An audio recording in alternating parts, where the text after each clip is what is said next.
ગણિતમાં છઠ્ઠું ચેપ્ટર વર્ગ અને વર્ગમૂળ. તો આજના લેક્ચરમાં આજના સેશનમાં આજે આપણે સ્વાધ્યાય 6.3 નો પાંચમો દાખલો જોવો છે.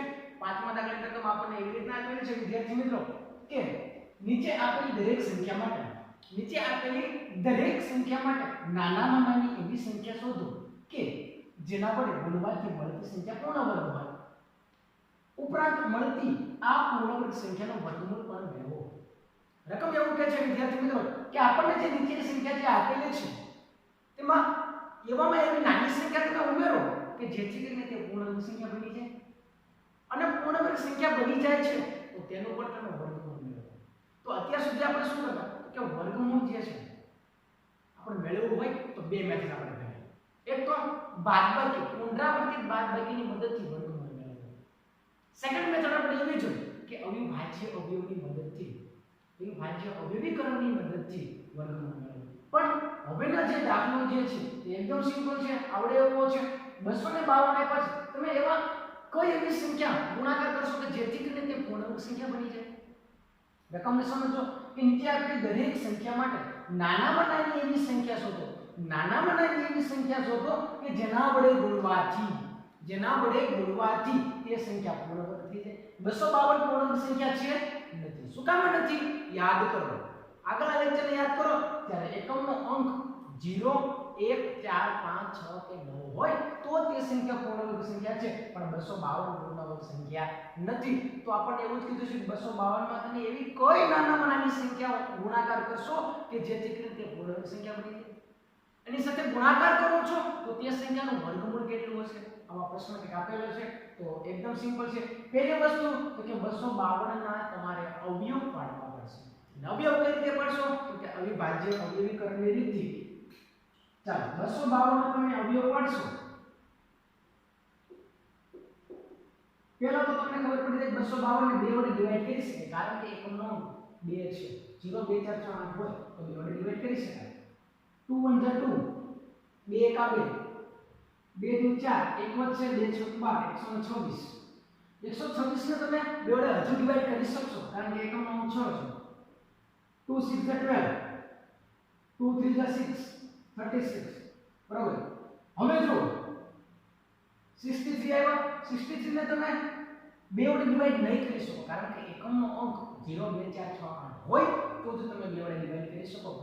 63 ને તમે 2 વડે ડિવાઈડ કરી શકશો નહીં. તો કેટલા વડે ડિવાઈડ કરવા પડશે? કેટલા વડે ભાગાકાર કરવા પડશે? તો કે સાહેબ 6 + 3 એટલે 9 થાય. 9 ને આપણે 3 વડે ડિવાઈડ કરી શકીએ તો 63 ને 3 વડે ડિવાઈડ કરી શકાય. ચાલો કરો. 3 * 6 3 * 1 21 * 3 = 63. હવે તો કે 2 + 1 એટલે 3 તો 3 * 7 = 21 7 7 * 1 7. હવે શું કરવાનું વિદ્યાર્થી મિત્રો? તો કે 252 જે મળ્યા છે તેને આપણે અવયવ લખી નાખો.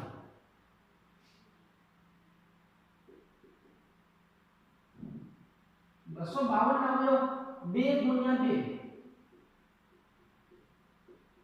3 × 3 અને 7. તો વિદ્યાર્થી મિત્રો અગાઉનો લેક્ચર તમે જોયો હશે, અગાઉનો વિડિયો તમે જોયો હશે તો આપણે ચર્ચા ત્યારે કરી હતી કે અવિભાજ્ય અવયવીકરણની મદદથી આપણે જ્યારે વર્ગમૂળ મેળવતા ત્યારે શું કરતા? તો કે બબેની જોડી બનાવતા. બબેની જોડીમાંથી માની લો કે આપણને 2 × 2 મળ્યા હોય તો શું કરતા? 2² એટલે કે એનું વર્ગમૂળ કાઢવું છે એટલે 2 મળે. તો વિદ્યાર્થી મિત્રો અહીં તમે જોવા જાશો, બબેની જોડી બનાવવા જશો ત્યારે કંઈક ખૂટે છે. એટલે એનો મીનિંગ એવો છે જે ખૂટે છે તેનો હું એના વડે ગુણાકાર કરું તો આપેલી સંખ્યા પૂર્ણ વર્ગ સંખ્યા બની જાય. તો એ આપેલી સંખ્યા એટલે કઈ સંખ્યા? તો 252 પૂર્ણ વર્ગ સંખ્યા બને. તો એ ક્યારે બને? તો કે ખૂટતી જે સંખ્યા છે તેના વડે મારે ગુણાકાર કરવો પડે. આખી પેર બબેની જોડી છે તેમાં કોઈ એવી જોડી છે જેમાં એ સંખ્યા ઘટે છે? તો કે 2 × 2 એટલે 2 ની જોડી થઈ ગઈ બરાબર, એ તો નીકળી ગયા. એની જોડી થઈ ગઈ એટલે એ નીકળી ગયા. 3 × 3 એની જોડી થઈ ગઈ, એ નીકળી ગયા. વધ્યા એકલા 7 બરાબર. તો 7 સાથે કોઈ પેરમાં છે એટલે એની જોડી જ નથી. તો એની જોડી કરવા માટે શું કરવું પડે? મારે 7 વડે ગુણાકાર કરવો પડે. પણ એક બાજુ બરાબરની એક સાઈડ ગુણાકાર કરી શકાય નહીં, બંને બાજુ ગુણાકાર કરવો પડે. બંને બાજુ ગુણાકાર કરશું એટલે આપણને આ સંખ્યા પર પૂર્ણ વર્ગ સંખ્યા મળી જશે. પછી એનું વર્ગમૂળ પણ એકદમ સરળતાથી મળી જશે. તો પહેલો જ પાઠ લખશું અહીં આપણે કે અહીં 7 એ નાનામાં નાની 7 એ નાનામાં નાની સંખ્યા છે કે જેના વડે સંખ્યા પૂર્ણ વર્ગ બને છે. ચાલો શું કરશો તો કે હવે બંને બાજુ તમે 7 વડે ગુણાકાર કરશો 252 એને ગુણ્યા 7 is equal to 2 into 2 3 into 3 and 7 into 7. હવે તમે 7 વડે ગુણાકાર કરી શકશો કારણ કે બંને બાજુ તમે 7 7 ઉમેરશો. શું કામ આ પ્રક્રિયા કરવી છે આપણે તો કે નાનામાં નાની એવી કઈ સંખ્યા છે કે જેના વડે ગુણવાથી પૂર્ણવર્ગ સંખ્યા બની જાય તો કે નાનામાં નાની એવી સંખ્યા કે જે 7 જેના વડે ગુણવાથી આપેલી સંખ્યા પૂર્ણવર્ગ સંખ્યા બની જાય.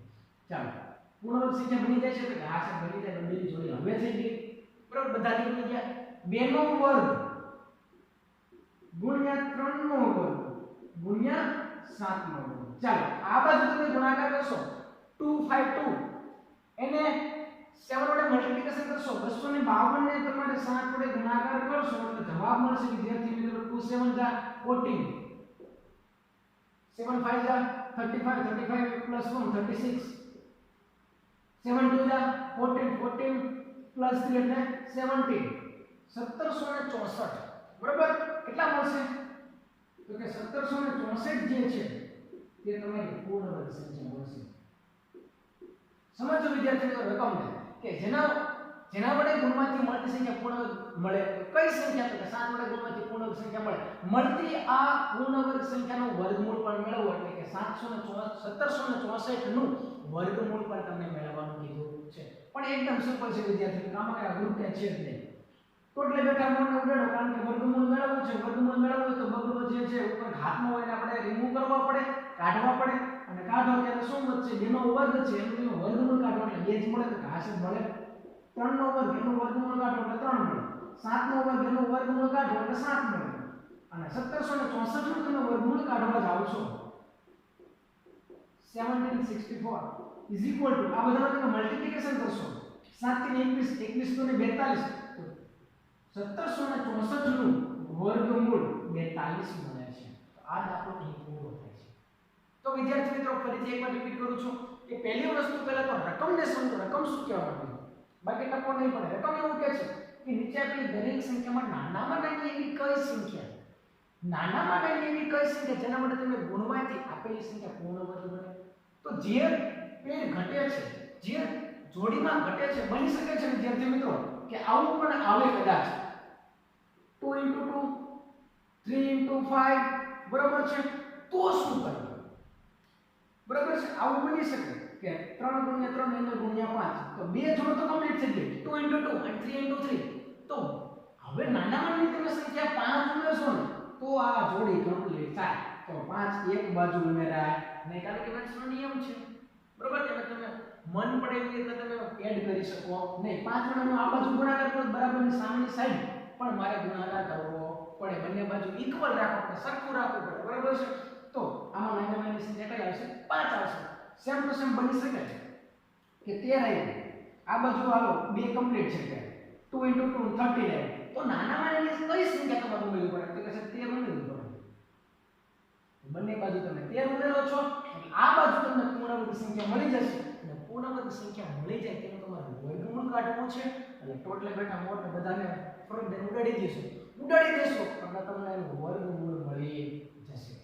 વિદ્યાર્થી મિત્રો 252 ના અવયવ પહેલા તો ગણો અવયવ પાડશો એટલે શું મળશે 2 2 3 3 અને 7 તો બધાને તમે પહેલા લખી નાખો. હવે તમે બબેની જોડી બનાવો છો બબેની જોડી બનાવવામાં કોઈ એવી સંખ્યા છે જે તમારે ઘટે છે જે ઘટતી હોય તે તમારે એના વડે ગુણવાનું છે અને એના વડે ગુણશો એટલે આપેલી સામેની સંખ્યા પણ પૂર્ણ વર્ગ સંખ્યા બની ગઈ પૂર્ણ વર્ગ સંખ્યા બની ગઈ પછી તો વર્ગમૂળ કાઢવાનું છે એકદમ સિમ્પલ છે. તો વિદ્યાર્થી મિત્રો એક દાખલો મેં તમને મૂળ ઉપર કરાવેલો છે બાકીના 5 દાખલા સેમ ટુ સેમ આ જ મેથડથી તમારે જાતે કરવાના છે અથવા તો હું તમને સ્ક્રીન ઉપર બતાવું છું તમારે જવાબ ચેક કરવાના છે.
તો વિદ્યાર્થી મિત્રો અહીં આપણે સ્વાધ્યાય 6.3 ના પાંચમા દાખલા સુધી પૂર્ણ કરીએ છીએ. ફરી પાછા નવા વિડિયો સાથે અને નવા લેક્ચર સાથે મળીશું.